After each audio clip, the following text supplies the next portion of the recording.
Tell me when. Are we ready?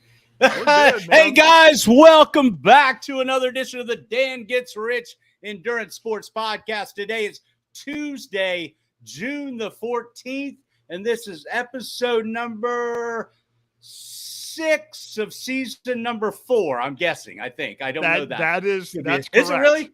Yes, it is. Just guessed at that.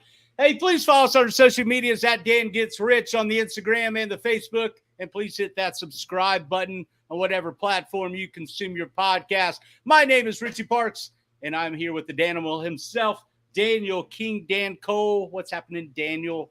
What's going on, Rich? It's been a long time, man. I missed you. Yeah, It's been I know. tomorrow. Last episode, I feel, life gets in the way, things happen, that work thing, if we could just make this our livelihood, it'd be a lot better, but we're not quite there yet. We're a couple listeners away from making it big time. Well, from the looks of our backgrounds and these nice digs that we're living in, it looks like we've definitely succeeded because you look at that brick background, that brick fireplace I've got. Oh, you've got the same one there too. Looks like we had the same builder. It's amazing. You had the same. We do have the same. builder. Maybe we're just in your $1 million single family home. Multi-million dollar single family home. Yeah, it has been a while. Last time we were on, we had Juan Huevera. He I don't know. I forgot how he said it. It's been so long. I'm going back to Guvera. Guvera, that's what he said. And he was on for last time, and he talked about himself a lot. We had got to hear a lot about Juan, and that was fun. We enjoyed it. I totally enjoyed it. Such a great guest. And I think he was our most he had been on the air more times than anyone. I don't know how to say this, like 3 or 4 times. How many? I think it was tied with Sky with 3. That was his 3rd time on. Remember, he was supposed to come on, and I don't know what we had the power issue, and we couldn't get that figured out, and then we just decided to bag that whole episode. So he's been on 3 times. Yeah, Sky's been on 3 times, and we've been on plenty. Everybody sees our mug all the time. We need more guests on here to get our viewership up a little bit. I don't know. I think we before we came on, we talked about this might be our last episode. We did talk about that. I know. I didn't know you were just going to go and lead with that. I know. Yeah. I was feeling sentimental tonight before we got on. I listened to episode 1, 2, and 3, man, and I was like, man, what? Yes, I was in. Don't do that. No, don't do that. And we talked about maybe it's our last episode. And right before we came on, I said maybe if we just say we're going to take a brief hiatus, but we keep taking hiatus. We're once a month. Maybe we just do it once a month. Would people still listen? Would people still care to listen? I don't know. I don't know. Hit us up if you still want to listen to us if we do it once a month. But the problem in the triathlon endurance sports world and pickle world is that so much happens every single weekend. Sure. That it's old news by the time we get on in a month. So I don't know. Maybe we just get on and we just talk about whatever the hell we feel like it, which is what I think that's better anyway. That's what we do anyway. And you're correct. I think I don't know how many facts we bring to the table anymore. Did you do any homework today?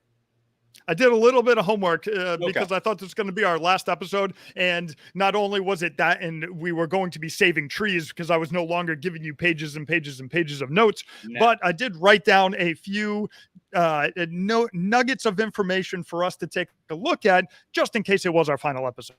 Well, let's take a look at those. Let's do that. Let's break right into that. And we can see, I think you're probably going to take us down memory lane. A sentimental memory lane. By the time we're done with this, I'll have a tear coming down my eye, and I want to be doing one a day. Here's the thing: the only reason that would bother me, Dan, is because it's literally the only time I get to talk to you, and I have enjoyed thoroughly getting to know you. You and I are very, very, very different people. We have different viewpoints on a lot of different things, but literally it gives me hope that people that come together and have different viewpoints, different ideology, different ways of looking at the world, which we do, but I still love you and I still consider you a friend, and we can have civil conversation, and I think that's fantastic.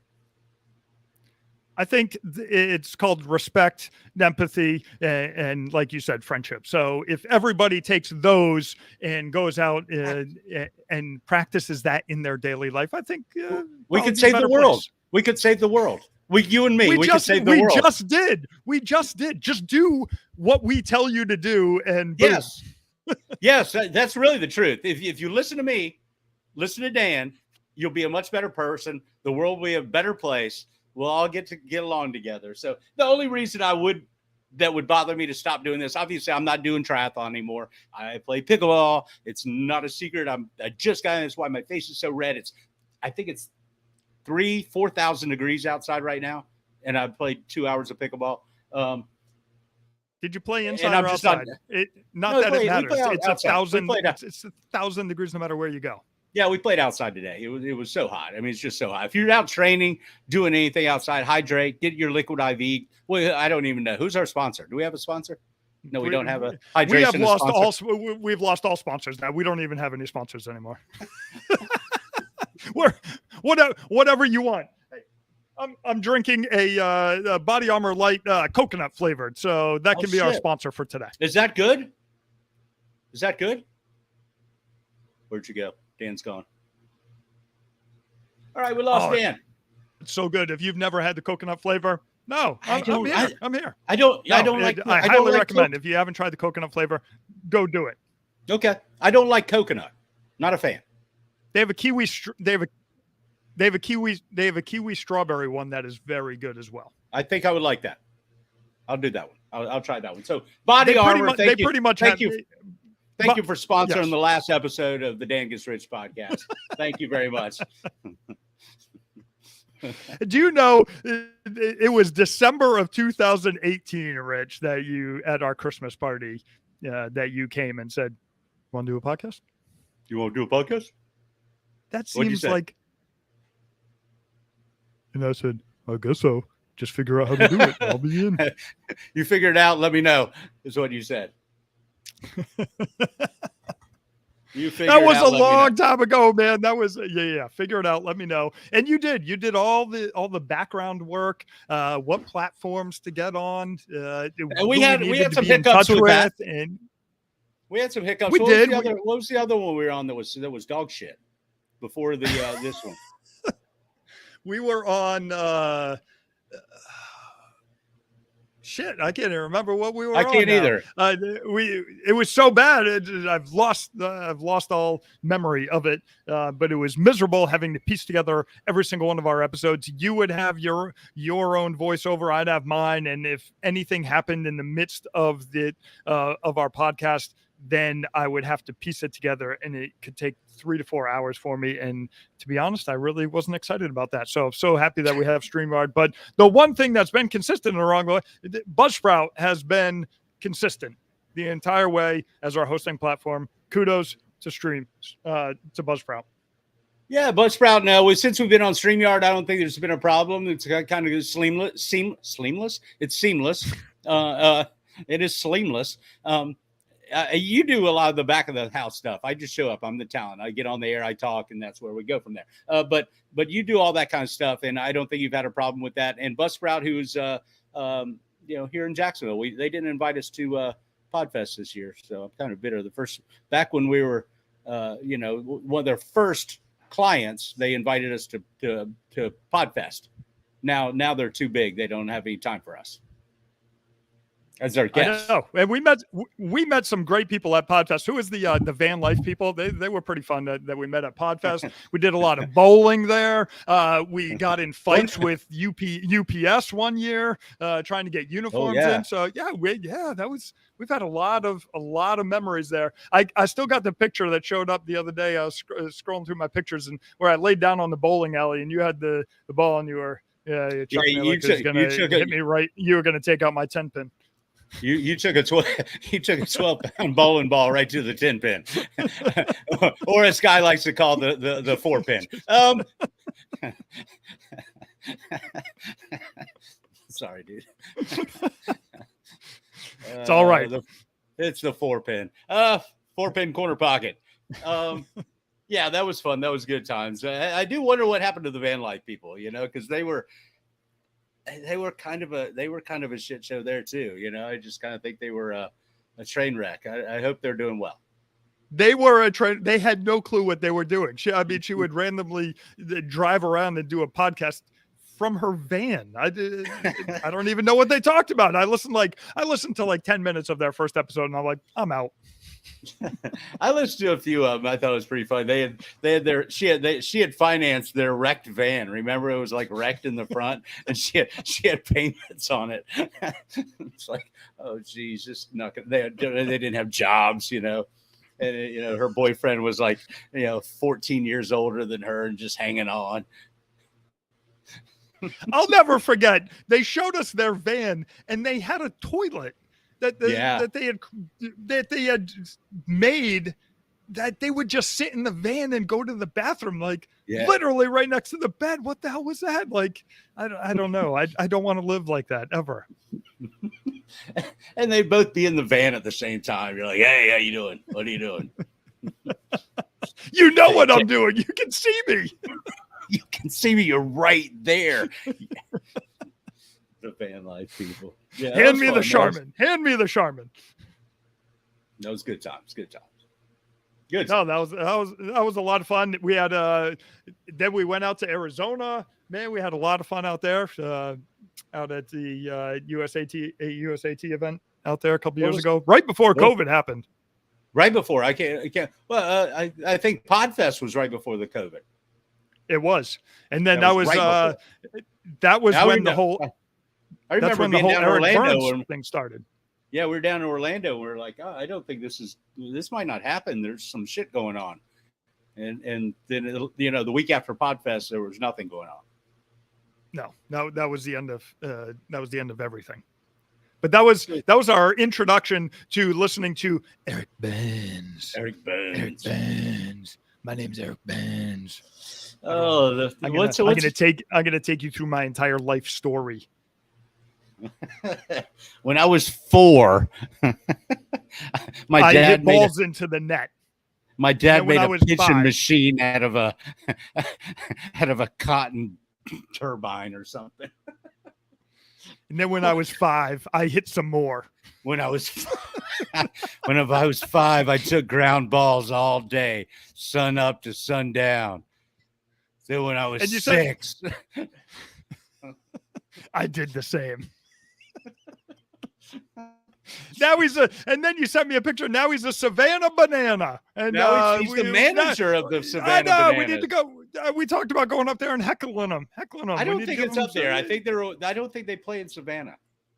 Yeah, they got yes, they do. They play in Savannah. They really? I thought they played everywhere. I thought they were like a. Well, like they do, but they do. But their home stadium, the old Savannah Sandnet Stadium.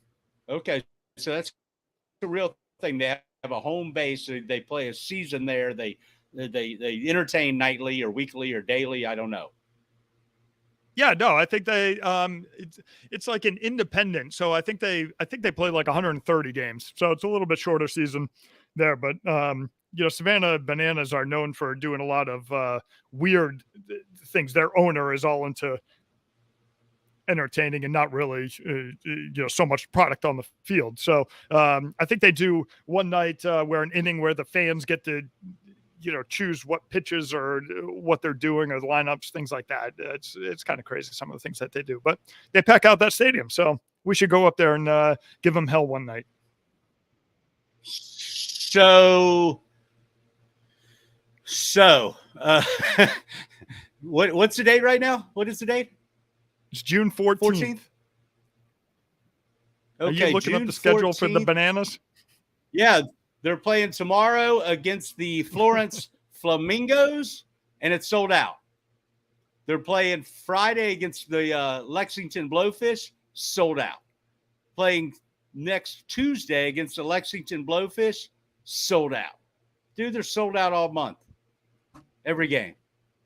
Maybe they only have 100 seats. Sold out. 9-inning games. Sold out. Sold out.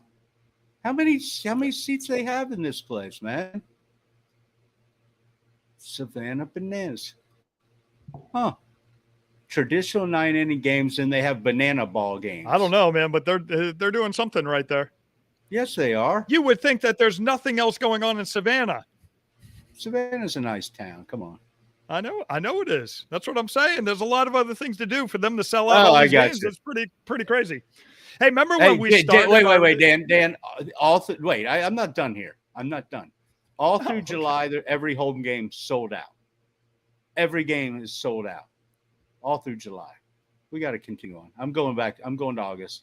See if we can get in there in August. Go into August. Remember when we started this podcast and we said that we were going to inform, educate, and entertain? Remember? I think that was your line. That was our mantra, wasn't it? That was. Okay. I don't think we adhere to any of that. We definitely didn't educate anybody on anything. No. We brought false information. We didn't. Yeah, I mean, we lied out of our teeth.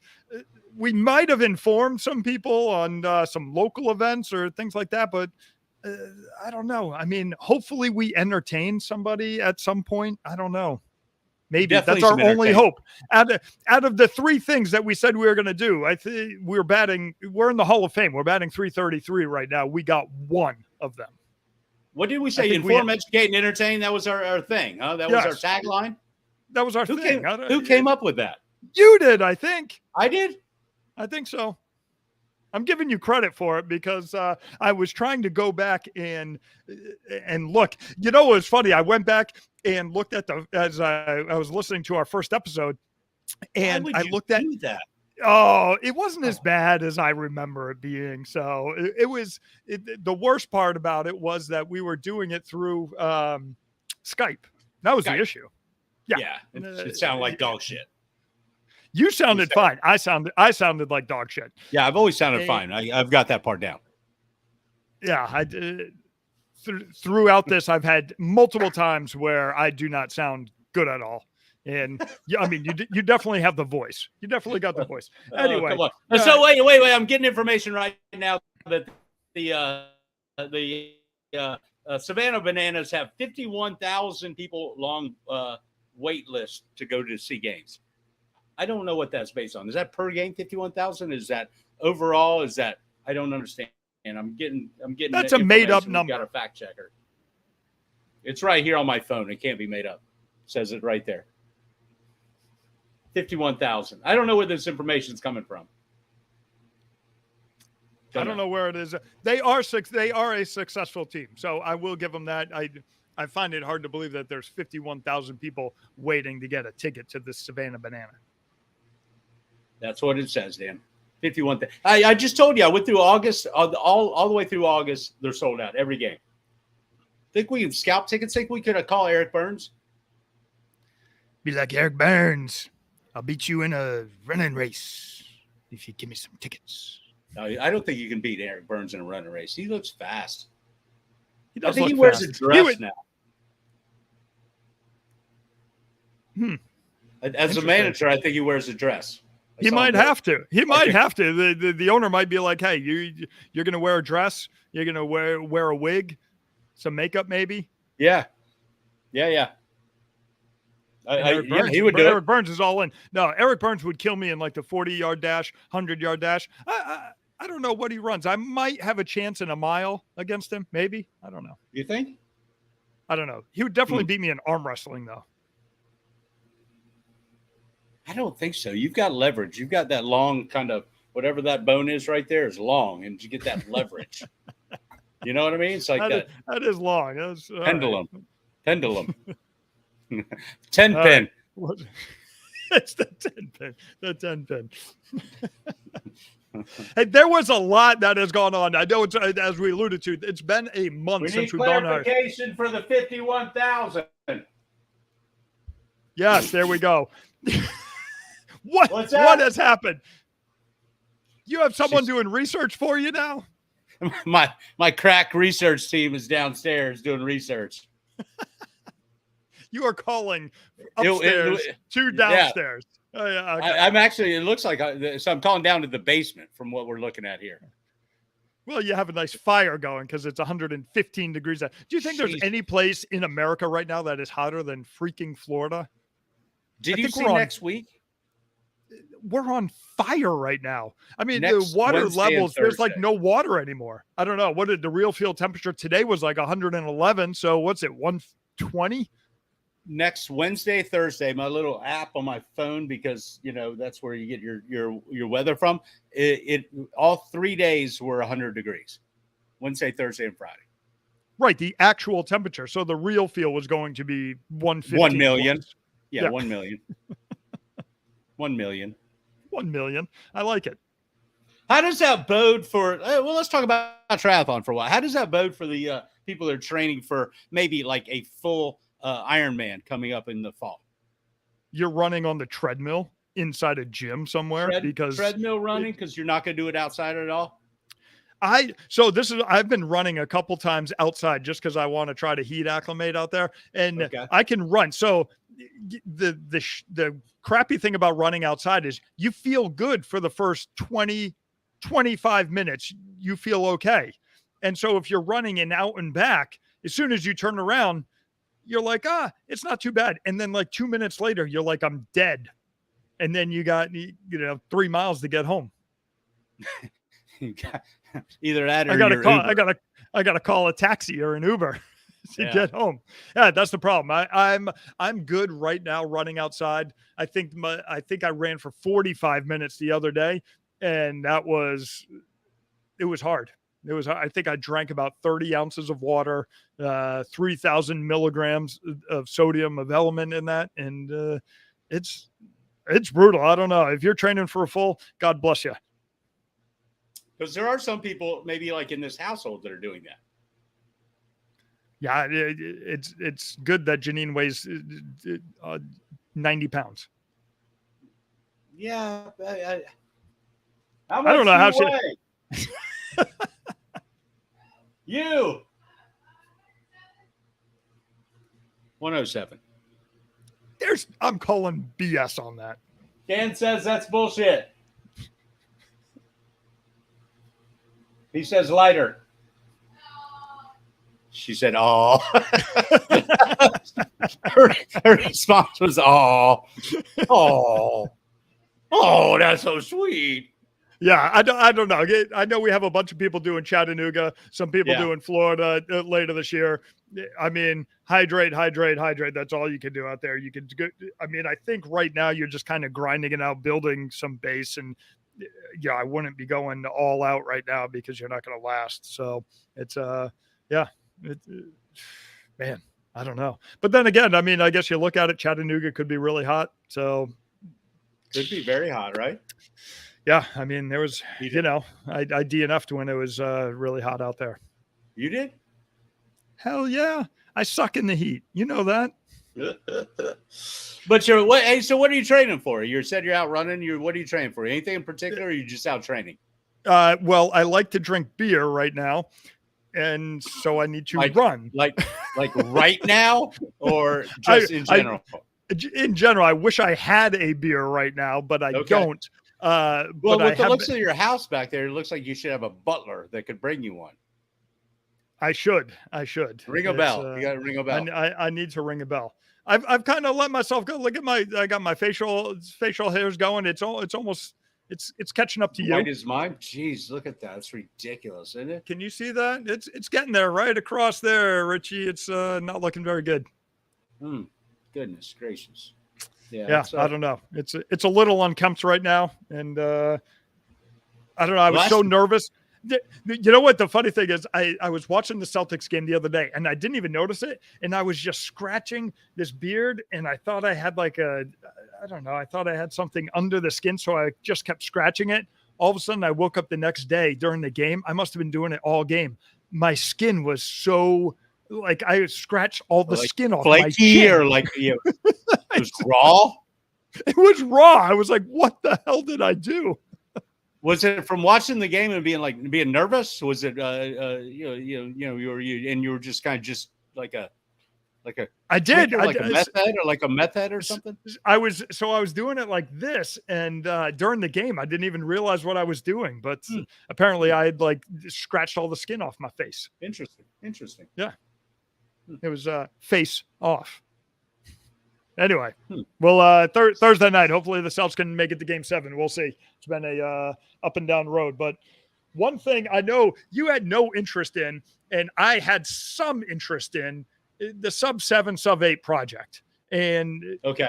did you see the outcome of that? Did you see what happened? No. Okay, so just Tell very me. briefly, because I know you're not 100% in. So Christian Blumenfeld was going to do it, and so was Alistair Brownlee. Alistair Brownlee, the week before, pulled out because of an injury. Joe Skipper decided to step in for him the week of the event, and he had just come off having COVID, and then the week of decided to do this event. And then you had Kat Matthews on the women's side, and you had Nicole Spierig, the two women on the other side. So needless to say, all four of them met their goal. So Christian Blumenfeld went 6 hours and 44 minutes and change. I think it was like 35 seconds or something like that.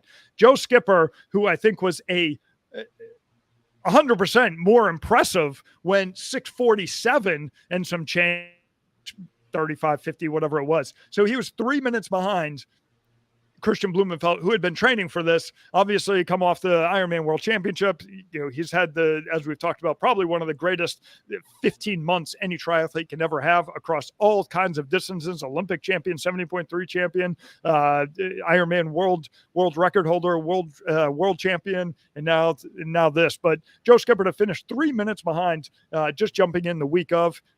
How impressive was that? So he had COVID. Was probably down for a couple weeks, signed up, got in a week before, and basically crushed it. Absolutely crushed it. So I think Christian Blumenfeld swam 49 minutes, and Joe Skipper swam, I think it was 54. So coming out of the water, he's already 5 minutes down. Him and his team, now, as you know, they could draft when they were going. He biked a 3:16. 112 miles. He averaged 34 miles an hour. I don't care that you're drafting. You are obviously putting yourself on the edge of the amount of watts probably that you're pushing during that time. So what was their bike team? What did that look like? Like, what did the bike? I'd have to go back and look, but they had some. They had, so 4 or 5 guys, they had. I think they had. Yeah, it was 4 or 5 guys. I can't remember. I want to say it was 5, but I could be wrong on there. Pro cycling teams, long distance cyclists, time trialists. They could choose whoever they wanted to on it. Yeah. Obviously, wealth of experience on that. But just imagine, I mean, you're tucked in behind these guys, and I think it was Blumenfeld that actually rubbed a couple of the guys' tires. He was sitting there so close, almost went down. So, I mean, it was just interesting to watch. But to do, Joe Skipper actually passed Blumenfeld. And, going back to, him and Justin Metzler had words back when they were doing the Collins Cup. Remember that? So I guess the week prior to, Joe Skipper had, said a couple things about Christian Blumenfeld. And then when he passed him, some words were exchanged there. And he went on. He actually beat him off the bike. It was out on the run, and eventually Christian Blumenfeld passed him. Christian Blumenfeld ran a 2:30 marathon. Joe Skipper ran a 2:36. I mean, totally incredible. I was much more impressed with Joe Skipper's performance than Christian's, but I guess some additional words were exchanged during that pass as well. On the women's side, Kat Matthews went 7:31 and change, and Nicole Spierig went 7:34. So that was a little bit more back and forth. And it was interesting that Nicole Spierig actually caught Kat Matthews on the run, passed her, and then Kat Matthews came back. Usually when you get a pass that late in the game, that's it. That's game over. She came back, actually passed her back, and they went out to finish. But 7:31, 7:34. So yeah, so no interest. That doesn't excite you. I mean, if you were watching that, you'd be like, I don't really care. Oh yeah, I know you don't really care for those like made for broadcasts, those kind of set up events. I know you don't care for those. You're not a fan. I was actually kind of They're novelties. Here was my issue, and Sky actually brought this up before I thought of it, and then we talked about it. But she said they hyped it like it was going to be a nail biter, like they were going to come in at like 6:59 or like 7:59 just under the wire. They knew those athletes were going to crush the time. They knew there was no chance that they weren't going to do it, right? When you have all 4 of those athletes beat it by at least 15 minutes, like you knew what you were getting into. It would be more interesting, I guess, if they were like, hey, I guess the 6:45 project doesn't have the same ring as the 7 project. I don't know. But Blumenfeld doing a 7:21 at Ironman Cozumel on his own merits, I think is more impressive than him doing a 6:44. But I mean, I don't. It's interesting I was just amazed that after pushing yourself that hard on the bike, averaging 33, 34 miles an hour, that you can get off and run at 2:30. How hard do you think they're pushing themselves on the bike, though? Oh, I guarantee you they were outside of their normal wattage that they would normally push. Yeah, I think so. Even getting dragged along like that. I mean, I think we saw the stats one time about what percentage for drafting, and if you've got 4 or 5 guys in front of you the whole way, you're getting pulled along pretty good. You are getting pulled along pretty good. I haven't seen the metrics on it. I'm just going by what I think. I mean, if you're averaging, what do they normally average? 26, 27 on the bike. So so if you're doing 27, you're 7 miles an hour faster than that over the course. I don't know. It seems like you'd have to be pushing a lot to get that much. I just think you'd be a little bit out of your comfort zone. Yeah. On that, but either way, they all did it. So congratulations to all of them. It was kind of interesting. I guess it's good for triathlon to kind of showcase, some of their top athletes on there. And it was too bad Jan and Alistair didn't get to do it. But I did see Jan is coming back for Challenge Roth. So he's been out injury, semi-retired, came back. And then I saw immediately once Jan announced, immediately that Sam Long said, I'm so glad he came out of retirement to race me. I like his gumption. I like the only reason he's out of retirement is because I'm here. He wants to race me. I like that. He wants to race. Yeah, exactly. I like it. Sam Long. Hey man, a lot of people gave him shit for his attitude earlier this year, but I like it. He's backed it up. He's had a great year. Obviously, he's on a new bike now. He's got new sponsors. He's probably one of the most recognizable faces in triathlon right now. He's probably one or two. Like if you were polling triathletes and you gave a list, probably I would say Sam Long would probably be second most recognizable. That's pretty amazing at this point, right? I mean, it was really when he did. A couple years ago, we didn't talk about him. No. I mean, that was Challenge Daytona in 2019. Yeah, right. It was 2019. Nobody even barely knew who that guy was. Yeah. He was the yo guy. So he's a what? Yo. Yeah, that's his little tag thing. Yo. I like that actually. So I also saw, talking about gimmicky things, Iron Cowboy. I know we spent some time talking about the Iron Cowboy doing his 101 triathlons in 101 days. I now saw that Sean Conway now came out and said he's going to do 102 triathlons in 102 days. So what do you think of that? Is that gimmicky for you? You have any interest in that? I do. I think it's ridiculous. I think, and it's not ridiculous. Anybody that has that, the mentality to do that, they're a freak. I mean, they've got something in there that most people don't have. So good for him. I do think it's just kind of gimmicky, and we're going to one up the guy before him. But let's go. Let him do his thing. I mean, it's just crazy. I guess when you look at Iron Cowboy, he had already reached it. He probably could have gone a lot longer, but probably said nobody else is crazy enough to do 100 in 100 days. I mean, it's just what he actually went through. I'll be curious to see because Sean Conway doesn't have the pedigree that James Lawrence does. He's newer to triathlon, and so I'll be interested to see what he does. I also saw Andy Stone, probably some gimmicky thing. We talked about the Iron Fam, who just set the record, Guinness Book of World Records for most 70.3 races done in a 12-month period. and I think he did up at 50.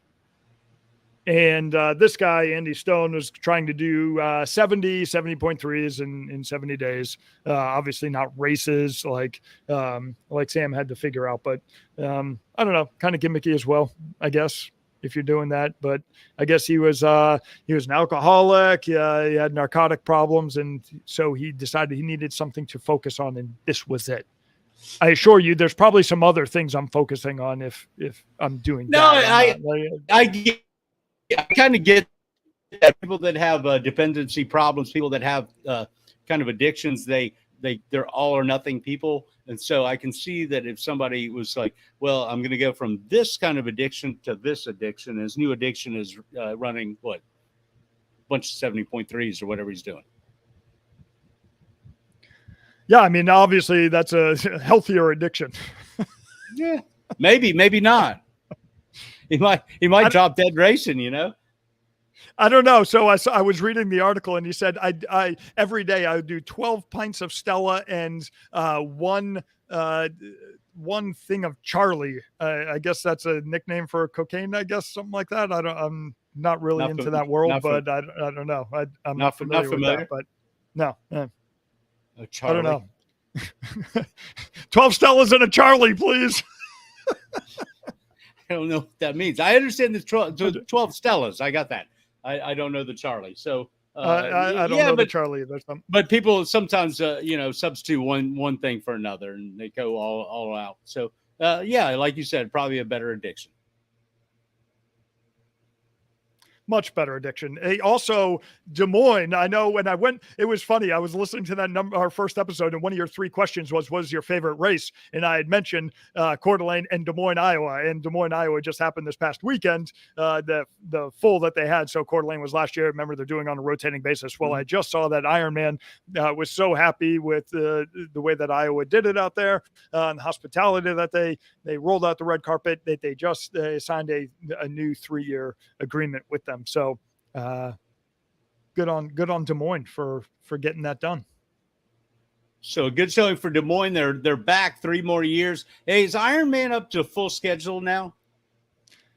I think they're pretty close. I think some of their international races, I think, are still facing some issues right now, depending upon where they're located. But I was reading a thread on Slow Twitch really quickly, and they were saying it's very interesting that a lot of races are not selling out like they used to. A lot of independent race directors, are having to fold, or they're merging with other race directors to, try to make it work. And this is where USAT needs to come in and step in and help people out. And, I just don't see them doing it, but it's sad that, it's obviously it's a great sport. It's a great thing. The race directors have gone through a lot the last couple of years. The ones that have survived, obviously they'd like to see, people at their races. So what would you recommend USAT do? What are they, what should they be doing? Well, geez, you're going to put me on the spot for that. I mean, I think USAT could allocate some resources to USAT sanctioned races. They can promote them a little bit more. I think they could help send out. I mean, they love to do the e-blast thing. Why don't they start doing some regional e-blast for specific races? If you're a USAT member, give some sort of discount code on their own. Give some value back to their membership. Do things like that. I mean, obviously there's a lot of sponsors they could help alleviate some of the costs. I know they have hydration sponsors, they have bar sponsors, they have things like that. I think they could help some of the race directors out in that regard. And that would actually make it a more valuable resource for a race director to have a USAT sanctioned race. Because right now it doesn't really matter. So you're saying the USAT doesn't really help the people on the ground, the people that are, down there in the trenches trying to build the sport. Is that what you're saying? Yes, that's what I'm saying. I'm sure they help out at some level, but the frustrating thing is, as and I look at from running a team, is you see the same freaking clubs get the same grants for doing the same thing every year. If I see another Philadelphia Triathlon Club getting a tire change grant. They did a tire changing clinic that was $5,000. You're helping people get into the sport. No, you're not. You're not helping at all. You're getting 5K. You're getting 5K for doing something that you should be doing anyway. You should basically do it for your team anyway, because some people don't know how to change a tire. I mean, it's just asinine, the things that they do out there. So, and go rolling into USAT. I wasn't going to go off on USAT. But let's go. No, I'm not going off like, well, at least I don't think I'm going to. But I did see that it's hashtag USA Tri Week coming up on June 20th. Starting, and you know what their schedule is. So I was really intrigued because they kick it off with, hey, take a picture and hashtag Tri Week, hashtag USAT, and show us what you're doing out there, right? So I was like, interesting. They usually have a set schedule for exactly what's going on. What did I do right before we got on here? Mondays, run day, Tuesdays, bike day, Wednesdays, swim day. Let's hashtag those. Yeah, you know what they had though? Monday, coming soon. Tuesday, coming soon. Wednesday, coming soon. Thursday, coming soon. Their schedule is not even posted, and it is June 14th, and you're kicking this off on Monday of next week, and there's nothing out there about what you guys are promoting, what you guys are, putting things out there, because I think they normally say, like, if you participate in those things, you get entered into a drawing for blah, blah, blah, blah. Every single one of their events listed on their schedule was coming soon. 6 days away. Rocky, where you at, buddy? Days. You need to. Rocky Harris, where are you? 375,000 a year or whatever he makes. What did we figure he made? I don't know. It was probably something about that. I just don't understand. Like, USAT's terrible. USAT. If the Dan Gets Rich podcast goes away, USAT needs to hire me, because I'll get. I don't doubt that. Yeah, we should hire you. I can't believe you didn't get hired by Challenge. I know. I'm disappointed that Bill Christie never gave the call. They probably they couldn't afford you. Look at that house you're living in. It's pretty interesting that you have the same one. Yes, mine is more in focus though. Yours is kind of blurry. Well, I'm in the secondary housing market, Rich. I'm in the manufactured housing version of what you got. That is the table. Remember when I was wearing the green shirt and we were like, what is that? That was the table. The table kept coming through. Yeah, we couldn't figure out what the hell that was. Yeah. I'm tired of this. So anyway, USAT Tri Week. If you want to know what's going on, I don't know. Close your eyes, spin a wheel, and take a guess, because it's coming soon. They don't know what's going on either, but it's coming soon, baby. Check back with us next week. Check your email. Tuesday, we get a lot of emails from them. They get a lot of emails. That's right. Oh, the inclusion emails. Women in Tri. You know what the crazy thing is? Sky's a USAT coach, right? So the funny thing is, you have certain continuing education requirements. They don't reach out to Sky about anything all year long, except, hey, your certification is almost up, and B, you got to spend $350, $400 to do your continuing education. Don't forget to do those. We need that check. It seems like they're it's like a money grab. Does it seem like that to you? Oh my God, it's such a money grab, and they're terrible. I don't even know what to say anymore. Yeah. They're terrible. I've gone to. We're never going to get an invite back from Rocky. No, he would never have us back. I did like that town though. Where we're Tempe, Arizona. That was a nice town. That was a lot of fun. We rode the birds around. That was the first time I saw the birds. That was the first time I ever saw the bird too. And you know what the funny thing is? Because we were going through the university campus, they cut off. You couldn't bird it through the campus. And so we thought we were doing something wrong. Remember, we were walking our birds out. Oh, we were thought such they were losers. broken. Oh We were man, we such had no clue losers. what we were doing. Then your bird died because we were staying with Matt Miller, and the bird died halfway. And then we tried to both get on my bird. But we were 35 miles away. We tried to bird home at 1 a.m. Oh my God! Remember when we were staying with Matt Miller, and he's like, yeah, just show up in the house, and he takes a picture. He's like, when you walk through the door, you take a right and a fucking left, bunk beds. And we have bunk beds. Like, we're staying with this dude and 2 grown men living in bunk beds. That was terrible. Oh man, Matt Miller, good times.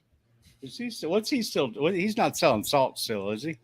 Still doing the salt, but they're, I seem like they're more focused on trying to do their apparel right now. Okay. Which I just saw that they were having some issues with their kits that came out this year. They were making them in the USA, and I just saw that he was posting that he was sending them back to do them in China. So obviously they couldn't get it done in the U.S. Janine was saying that there's a new salt, like not salt. She called it Morton's, but I don't think it's Morton's salt. Some sort of new supplement kind of thing that people are taking that is not the base salt. And do you know this? If it's giving people some GI issues, and it's something that's going to be on the race course for Ironman. I don't know. I could be wrong. What is it? I think I saw it, and I could be wrong. I think it was OEM or something like that. There's a new salt, OCM maybe. I don't know, something like that. But I'm a big fan, as we've talked about. I've had a lot of issues with the salt, and when it's really hot, and hydrating properly. I've taken the Element, which has 1,000 milligrams in each little packet. I've also taken Relight, which also has 1,000 milligrams in a little tiny scoop. So I do the Relight before I leave, and then I take the Element because it's in a little individual package, and I can just throw in the back of my cycling jersey. When I stop to refill up my water bottles, I can dump it back in. So nice. It's those are the 2 things that I'm using right now. Nice. So just the basic salt from base, is it on the Ironman course anymore? Is not a sponsored kind of thing. Is not They used to be. Remember when Matt basically said he got bumped? We had him on, and remember, he was raw Ironman. Sure. That's all he talked about. And then it was a few months later, they came in and they had signed obviously someone who wanted to pay Ironman a little bit more money, and they basically bumped him to just doing bars, not doing the hydration salt thing on course anymore. And so he stopped there. Then he was associated with the Challenge Daytona races. I think he's in with the Rev 3 now, I think, as far as that. So I don't know. It's just interesting. Money grab. I think if you have a good sponsor, even if you're making a little bit less money, you got to do right by your sponsors. Obviously, give them first right of refusal, but I think you should also, people will kill me for saying this, but some sort of home or discount. If they've been with you for a while and they've been a good partner, I think you need to honor that. Unless the money is just so astronomical that you just obviously can't turn it down. But if they're anywhere in the ballpark, I think you got to stick with who you got. I agree. Loyalty. Show a little loyalty in there. Just a little bit. Plus, what the biggest pain in the ass is? Changing sponsors. Changing sponsors is a pain in the ass. Well, I don't understand why you got to rebrand everything. I can't just use the same banners I got. I can't use the same kits. You're like, damn it. Man. Yeah, I know. The kit thing, man. The kit thing's been a big issue, and a lot of people have been facing that. And I know we were actually talking about doing a one-off thing with base, and we've been going back and forth for months, and we still can't even get a proof associated for what we're trying to do. And it's just, it's unbelievable. We've actually talked about going and doing the one-off back with Suarez again. Going back and doing that. It's just been so. What was the guy down in Miami? What's the last one? That's Benito. We did our kits with Benito this year. Yeah. Were you happy with that process?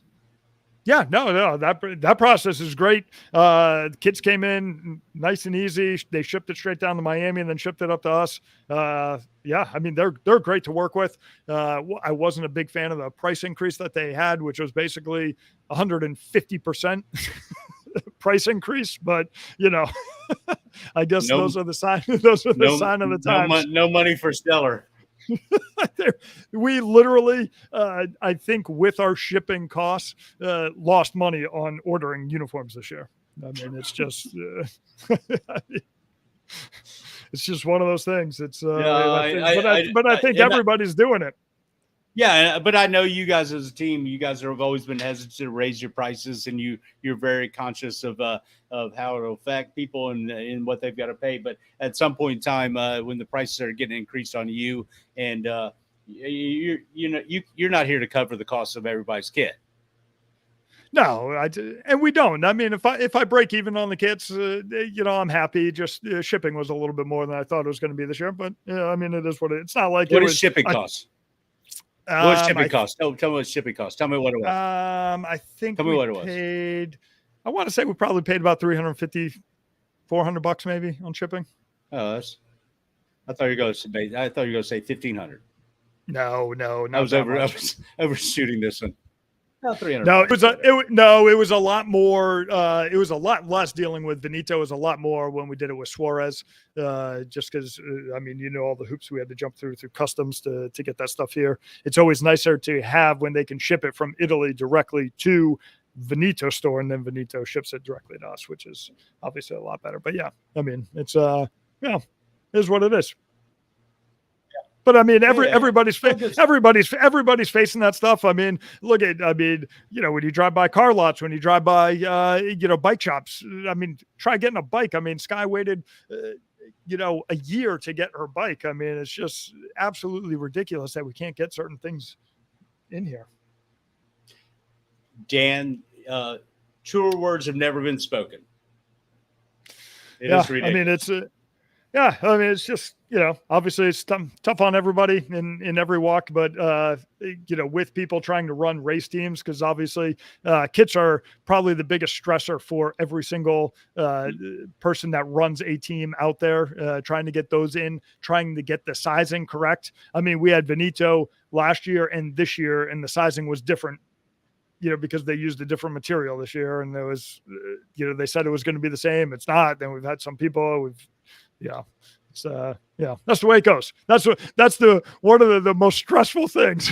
if people don't run a team, the sizing on changing from one vendor to another, and then going from one year to another. I mean, it's just, you try to keep everything the same, but I mean, kits were longer this year. The kits came out longer this year than they had been in previous, like last year.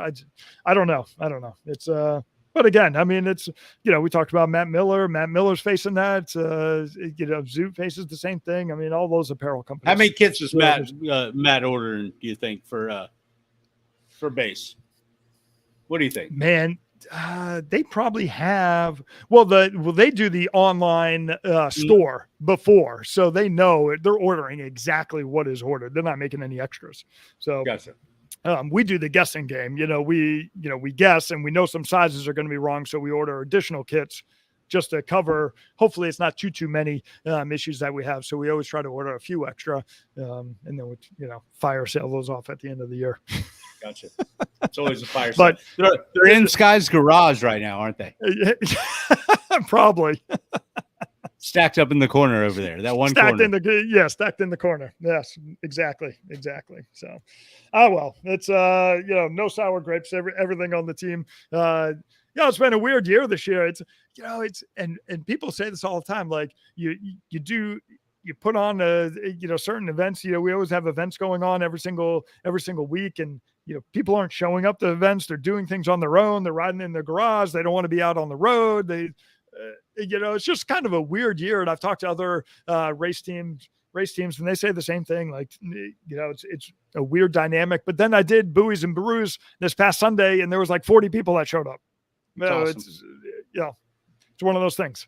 Are you guys doing that now regular? Are you guys back up doing that, or is that just sporadic, or what's going on? I was going to start, I usually started in April, and the weather, the ocean's just been so bad. It's, we've had those easterly winds, which cause those huge waves. We've had red flag days. We've had purple flag days. We've just had tons of jellyfish. Just hasn't been conducive to doing it. I'm not going to do it every single weekend. I think I'm probably going to do it every other weekend, maybe. Or kind of like when we do this, whenever I feel like doing it, that's when I'm going to do it. Well, I think that's what, like I said, before we came on, we kind of talked if we should keep doing this. I do want to keep doing it, whether it's on a regular basis or monthly, or if we can do it more. I would like to keep doing it because it is fun. I enjoy getting on and talking to you. I know, and I knew I could suck you back in as soon as we got back in on the. Yeah, but it is hard. It is hard. I'm not into the triathlon world right now, and I'm we're both got a lot going on, so it is hard for us to get together and do this. But if I'd like to keep doing it, so whatever. If people want us to get on here and chat every couple of weeks, and we'll try to do so. We can do that. Maybe we'll mix in some more guests. Can we have maybe we'll have some guest hosts? What we should do? We should have Dan Gets Rich, and we should just have 2 other people do it, and we don't even have to be on. Yeah, that'd be good. I think Joel Strickland, obviously, he's perfect for it. He's been a guest host before. I think he'd be perfect for it. I don't know if it's his willingness to do it, but I think he probably would be. And we could probably come up with somebody else, and we'll do something like that. Rotating basis. Joel tried to do your introduction though, and he just doesn't have the pizzazz. He doesn't have the pizzazz. No. He tries to be so formal when he does it, and obviously it's his training and his background, and I'm so informal. I'm the opposite of formal. So let's try to do that. So what I was going to say, what are you going to say? Keep going. No. Go ahead. It's I was just going to say because I thought it was going to be the last one.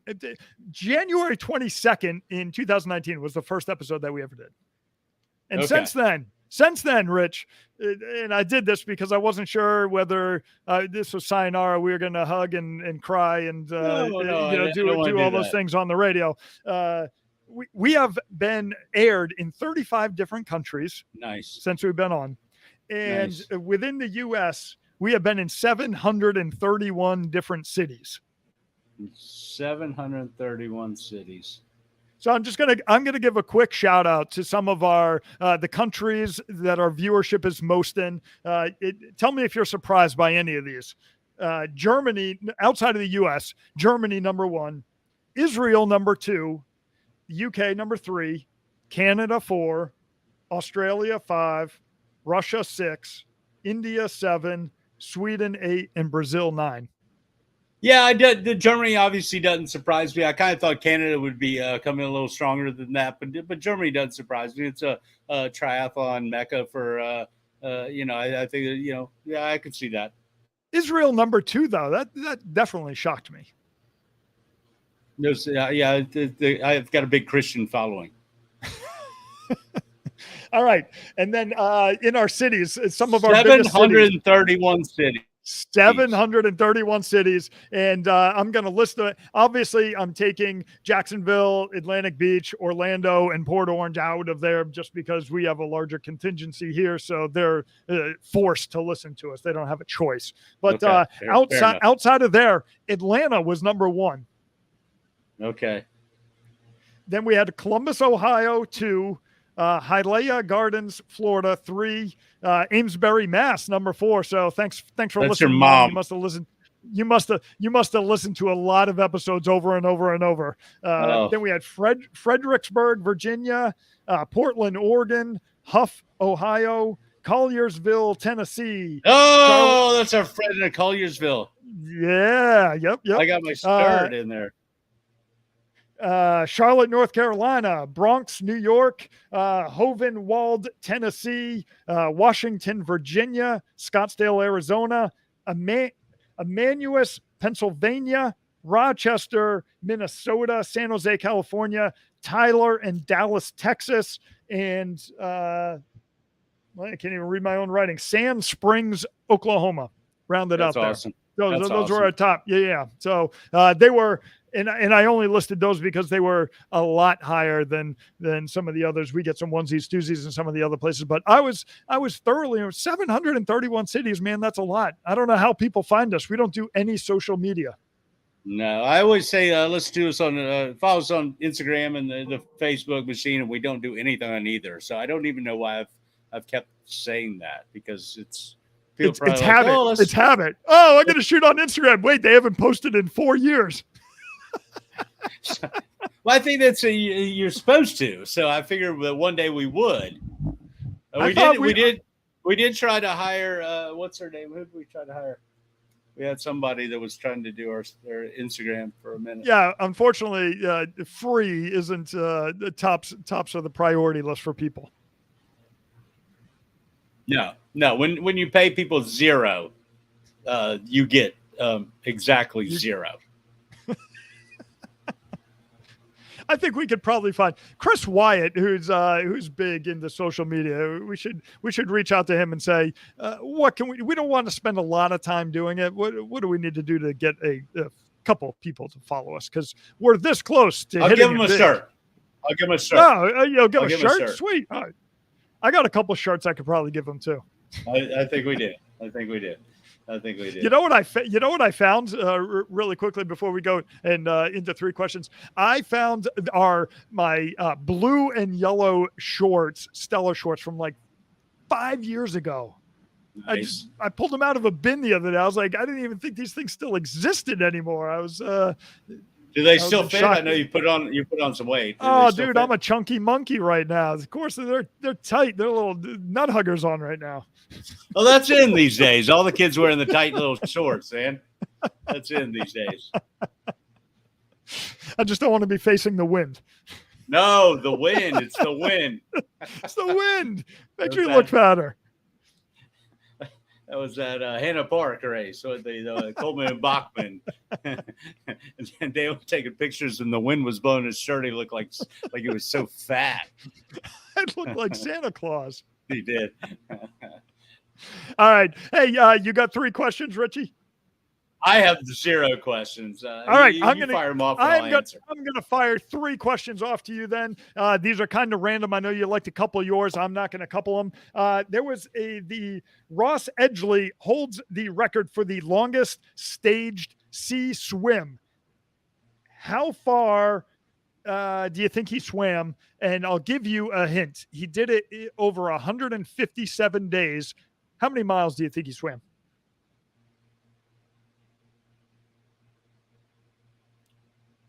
Ding, ding. 622 miles. Not even close. It's he swam 1,780 miles around the coast of Great Britain in 157 days. 1,700 miles, 157 days. Jiminy Crockett. That's over 10 miles a day. It's 11 miles, 12 miles a day. That's a lot of swimming. Is that physically possible?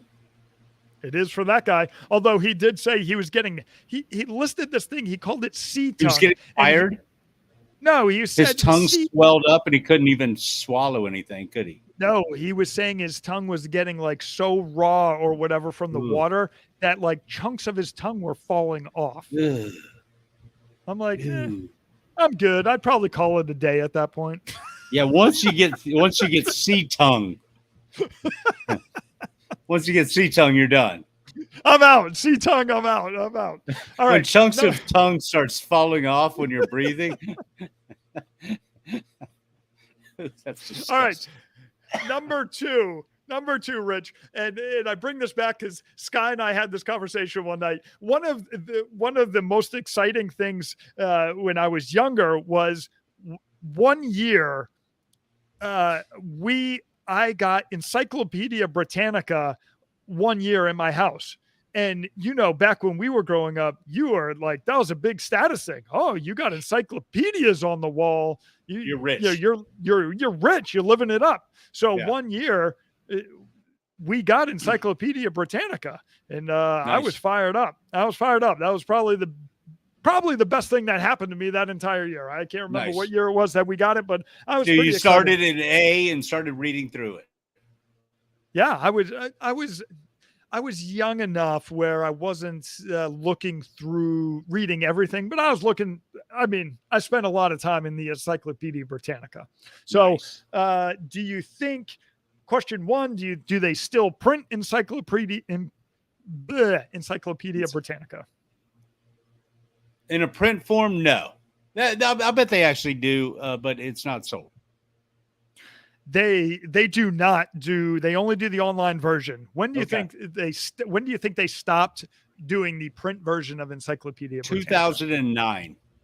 Oh, that's pretty close. 2012 was the last year that they did the actual printed version of that. Okay, 2012, last one. Last one. No. That was the last Encyclopedia Britannica. Yes, 2012. 2012 was the last one. So there was a guy when I lived in Fort Lauderdale, and he would come into a bar that I bartended, and he was a Encyclopedia Britannica heir, and he lived right next door to what's the dude's name that was in the wheelchair? He owned Hustler magazine. Larry Flint. Oh, Larry Flint. I was going to say Hugh Hefner. No, he lived next door to Larry Flint on the Intracoastal Waterway, and they had matching, like 10-foot tall hands shooting a bird down the Intercoastal Waterway in opposite directions. Him and Larry Flint, because they hated people buzzing down the Intercoastal going real fast in their boats because they lived right there. So yeah, he was the heir to the Encyclopedia Britannica, and he had this literally like 10-foot tall hand shooting a bird down the Intercoastal. Interesting. I hope he sold before 2012 because it's worthless now. Literally worthless, right? Because internet, people, because Google, because of the Wikipedia and Google and all the things that you can find online. Yeah, we could rhinoceros. You know, you used to go to the Encyclopedia Britannica and look up rhinoceros and say, oh, rhinoceros is, 1,525 pounds average. You wouldn't even know that. You would have no idea what a rhinoceros was. First of all, if you gave a kid an encyclopedia and said, find antelope in the A's, how long do you think it would take them to figure out that they need to go through and through the alphabet and figure out which page it is? Oh, they'd never find it. It would just be a mystery. Find antelope. You give them that set of books and say, find antelope. They'd be like, what? What? I can't use my phone for this? What? All right. Last question. What is the fastest bird on Earth, and how fast does it fly? I mean, it's a hummingbird, obviously. It's not a hummingbird, but I'll tell you. That's wrong. I'll tell you that's the wrong. bird. I'm going to tell. Nope. I'm going to. Encyclopedia Britannica would say it's the hummingbird. It's the peregrine falcon. How fast do you think it flies? 61 miles an hour. Not even close. Really? Yep. Faster? Much faster. 112? Almost less. Double that. No, that's 242 miles an hour. 242 miles per hour. The peregrine falcon. Okay. And I have no idea. Yeah, the only other bird that cracks the 200 mile an hour mark is the golden eagle, and it flies 200 miles an hour. Really? Yep, and then it's a huge drop off. I think the third bird is hawk. It does 30 miles an hour. No, but it drops down to 120. I mean, there's a huge gap between those. Wow, could you imagine that just being so much more dominant than all the rest of your bird foes? I mean, you don't really have any. There's no predators to you, right? If you can fly 240 miles an hour, like nobody. I can get away from anything. I can get away from anything. Yeah. I don't need to worry about anything. I'm good. Yeah. We have the hummingbirds live right out here. We got some little hummingbirds, man. They're a little tiny. They're like this big. You know what the crazy thing is? How fast they flap their wings. So I fast. mean, yeah, it's insanity. Do you have a little hummingbird feeder out there? No, we got little sugar water out there. We have real trees that they like. These little red trees out there, little red trees with these little red things that they dig those. They're into them. Yeah, interesting. Yeah. Well, you're in the high rent district, so you probably yeah. I mean, all your trees are probably covered with sugar, perfectly manicured, dripping with sugar. out here in Atlantic Beach, with the rich folks. Oh God! You guys all bathe in Dasani water out there and have sugar on your trees, don't you guys? I'm living in a brick house. Look at you over there. I'm a tap water guy. Right out of the tap. All right, Dan. We're not gonna. This is not the end. This is not the end. Don't play that song. You're gonna play a song. I was gonna cry. We're not doing it. I was gonna play Boys to Men. It's so hard to say goodbye, and I actually wrote out. Why don't you just sing it for us? No, oh God, no. Then we'll lose all our viewership. We'll have no chance of making it at that point. Yeah, maybe if somebody wants to sponsor, if somebody just sponsored one of our episodes, we'd be happy. Send us a check for $10. Buy us a 6-pack of beer that we can drink on the show next time. Something. This podcast things cost us thousands of dollars each. All right, Richie. As always, man, it was a great. I'm so glad that we got back on. I'm so glad this isn't the end. I literally texted Sky and I said, I really enjoy doing this. I hope this isn't the end of it. So I'm glad it's not. Same, Dan. We'll figure it out. Love you, brother. Take care. Have a good day. You too, man. Take care. Bye.